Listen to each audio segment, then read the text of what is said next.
ఓం మహాగణాధిపతయే నమః. ఓం గురుభ్యో నమః. ఓం శ్రీమాత్రే నమః. పరమేశ్వర స్వరూపమైనటువంటి జ్యోతిష, వాస్తు మరి ఇతర అనేకమైనటువంటి శాస్త్రములను మనకు అందించినటువంటి మహర్షులకి నమస్కారం. హయగ్రీవ హయగ్రీవ హయగ్రీవేతియో వదేత్ తస్య నిస్సరతే వాణి జహ్నుకన్యా ప్రవాహవత్. అరుణాం కరుణాతరంగితాక్షీం ధృతపాశాంకుశపుష్పబాణచాపాం అనిమాదిభిరావృతాం మయూకైః అహమిత్యేవ విభావయే భవానీం. శ్రీమాత్రే నమః. ప్రేక్షకులకి ఆ లలితాంబిక అమ్మవారి యొక్క అనుగ్రహం పరిపూర్ణంగా కలగాలని మనస్ఫూర్తిగా కోరుకుంటూ మనం ఈరోజు చెప్పుకోబోయేటువంటి విషయం ఏమిటి అంటే, చాలామంది బయట నన్ను అడుగుతున్నటువంటి విషయము, కొంత ప్రచారంలోకి వస్తున్న విషయం ఏమిటంటే, శుక్రుడు వక్రగతి జరగబోతుంది. అది ఎప్పటి నుంచి? మార్చి 2వ తేదీ నుంచి ఏప్రిల్ 13వ తేదీ మధ్యలో వక్రిస్తున్నాడు శుక్రుడు, కాబట్టి ఏదో జరిగిపోతుంది అనేటువంటి ప్రచారాలు వస్తున్నాయి. దీన్ని చాలామంది నన్ను అడగడం జరిగింది. ఏమండి, మరి శుక్రుడు వక్రగతి జరిగితే మా రాశి వారికి ఎలా ఉంటుంది? దీనివల్ల ఏమైనా విపత్తులు ఉన్నాయా? దీనివల్ల ఏదైనా ఇబ్బంది కలుగుతుందా అనేటువంటిది దీని గురించి నేను మీకు వివరిస్తాను. అయితే ఈ శుక్రుడు ఉచ్చ స్థానంలో ఉన్నటువంటి శుక్రుడు వక్రిస్తున్నాడు కాబట్టి ఈ యొక్క విషయాలపై ప్రతి లగ్నం తెలియని వారికి రాశి నుంచి ఎటువంటి ఫలితాలు జరగనున్నాయి, మరియు అదేవిధంగా ఏ రాశివారు ఎటువంటి జాగ్రత్తలు తీసుకోవాలి, ఏ పరిహార మార్గం చేసుకుంటే ఇబ్బంది కలగకుండా ఉంటుంది అనేటువంటి విషయాలు ఇప్పుడు మనం తెలుసుకుందాం. కర్కాటక లగ్నము, కర్కాటక రాశి. మీకు ఈ యొక్క శుక్ర ప్రభావం, భాగ్యంలో ఉన్నటువంటి శుక్రుడు అష్టమం వైపు వక్రిస్తుండడం వల్ల కలిగేటువంటి శుభ ఫలితాలు ఏమిటి ప్రధానంగా చూసుకున్నట్లయితే, దీనివల్ల ఏమిటంటే ప్రధానంగా ఇక్కడ మీకు వివాహ సంబంధించినటువంటి విషయాల్లో అనుకూలత అనేటువంటిది ఏర్పడుతుంది.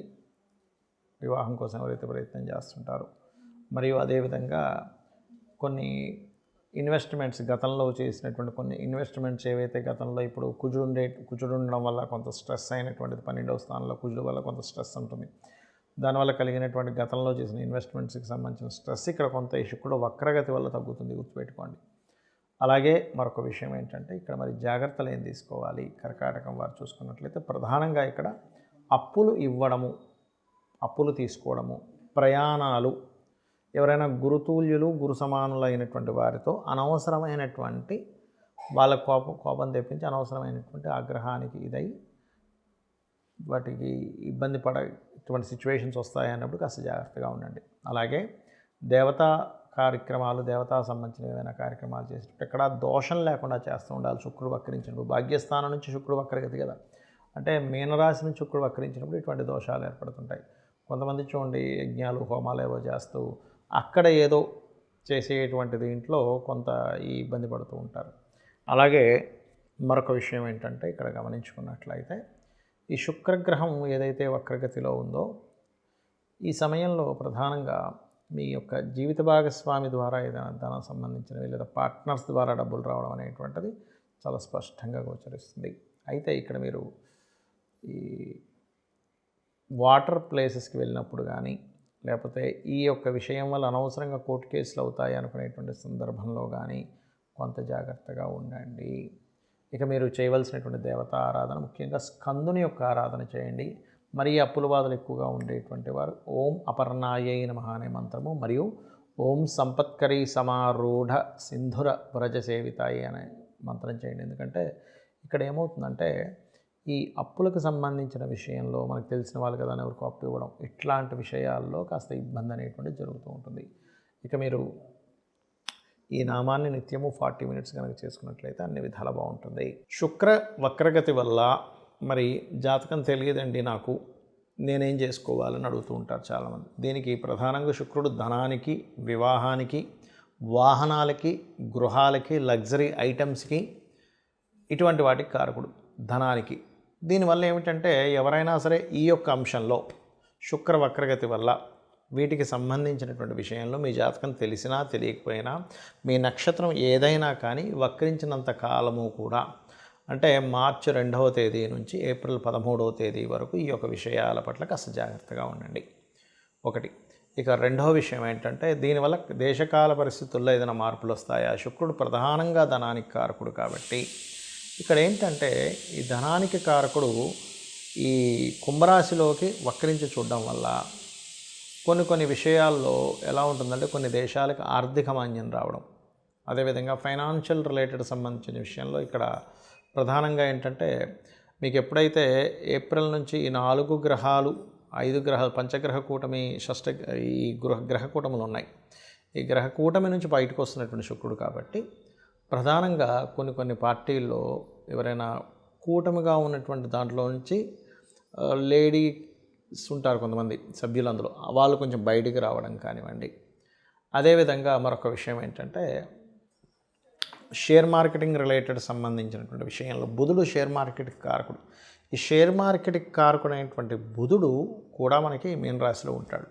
ఆ మీన రాశిలో బుధుడికి ఎవరక్కడ మీకు సపోర్ట్ని ఇస్తారు అంటే శుక్రుడే సపోర్ట్ని ఇస్తాడు చెప్పాలంటే, ఎందుకంటే నీచభంగ రాజయోగాన్ని ఇచ్చేటువంటి గ్రహం శుక్రుడు. కాబట్టి ఎప్పుడైతే ఈ 2 మార్చి నుంచి ఏప్రిల్ 13 మధ్యలో సడన్గా ఒక్కోసారి చూడండి షేర్ మార్కెట్ విషయంలో డౌన్ఫాల్ అయిందండి అంటూ ఉంటారు, అలా సడన్గా తగ్గడం కానివ్వండి.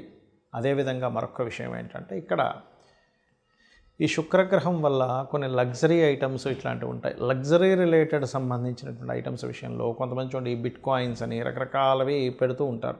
అటువంటివి ఏమైనా ఇన్వెస్ట్మెంట్స్ చేసేటప్పుడు కాస్త చూసుకొని చేయండి. వక్రించినప్పుడు ప్రతి గ్రహము కూడా ఇక్కడ వక్రించడు. కొన్ని శుక్రుడు, బుధుడు, రవి వక్రించదండి, శని, గురువు, అదేవిధంగా కుజుడు వక్రిస్తాడు. ఈ వక్రగమనం అంటే నిజంగానే వెనక్కి తిరగడం కాదు, ఈ యొక్క సర్కిల్లో మనకి వెనక్కి వెళ్ళినట్టుగా ఆ యొక్క ప్రభావం పడుతూ ఉంటుంది, అంతేకాని నిజంగా వెనక్కి అని రావు. రాహుకేతులు సహజంగానే వక్రించుంటాయి. అయితే ఈ వక్రగతిలో గ్రహాలు ఉన్నప్పుడు ప్రత్యేకంగా మీరు అమ్మవారి యొక్క నామం, ముఖ్యంగా లక్ష్మీదేవి యొక్క అష్టోత్తరము, లక్ష్మీ స్తోత్రాలు, దేవి యొక్క ఇవి చేస్తూ ఉన్నట్లయితే అన్ని విధాలా మీకు బాగుండడం జరుగుతుంది.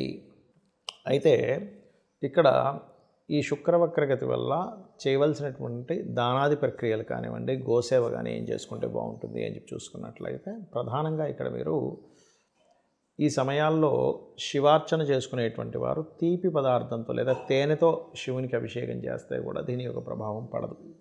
రెండవది, గోవులకి 3 చపాతీలు తీసుకొని దాని మీద తేనె పూసి చక్కగా మీరు తినిపించినట్లయితే, అలా తినిపిస్తూ కూడా లలితా సహస్రనామాల్లో ఓం కామేశబద్ధం మన లలితా సహస్రనామాల్లో ఓం సంపత్కరీ సమారూఢ సింధుర వ్రజసేవితాయై నమః అనే నామస్మరణ చేయడం చాలా ముఖ్యమైనటువంటి అంశం. అదేవిధంగా మరొక విషయం ఏంటంటే ఇక్కడ ఈ యొక్క శుక్రగ్రహ సంబంధించినటువంటి విషయం ఏదైతే ఉందో ఈ కాంబినేషన్లో పర్టికులర్గా కొంతమందికి శుక్రగ్రహ ప్రభావం వల్ల వాహన సంబంధించింది కూడా కొంచెం జాగ్రత్తగా ఉండాలి. వాహనాలు కొనుగోలు చేసేటప్పుడు, గృహాలు కొనుగోలు చేసేటప్పుడు అని చెప్పాను కదా. ఎప్పుడైనా సరే ఇలా వక్రించినప్పుడు మీ జన్మజాతకంలో కనుక వాహన సంబంధించిన కొనుగోలు చేసేటువంటి గ్రహాలపైన ఏదైనా పాపగ్రహ సంచారాలు జరుగుతున్నా, లేదా మీకు నడుస్తున్నటువంటి మహాదశల్లో అంటే 3వ స్థానాధిపతి లేదా 11వ స్థానాధిపతి, 9వ స్థానాధిపతి ఫలితాలు వస్తున్నప్పుడు కూడా వాహన సంబంధించినవి కొనుగోలు చేయడము, అదేవిధంగా శుక్రుడు పాడై ఉండి కొంతమంది జాతకాల శుక్ర మహర్దశ నడుస్తున్నప్పుడు కూడా ఈ వక్రించినప్పుడు కొంత జాగ్రత్త పడాలి. ఇవన్నీ ఒక ఎత్తు అయితే ఇక్కడ మీరు లలితాంబిక అమ్మవారి యొక్క అనుగ్రహాన్ని మీరు పొంది అంటే నిత్యము లలితా సహస్రనామాలు చేసుకుంటూ గోసేవ కనుక చేస్తూ ఉన్నట్లయితే లేదా లక్ష్మీ అష్టోత్తరాలు చదువుకుంటున్నట్లయితే శుక్రగ్రహ వక్రగతి అనేటువంటిది మీకు ఎక్కడా కూడా నెగిటివ్గా పడదు, పాజిటివ్గా ఉంటుంది. శ్రీమాత్రే నమః.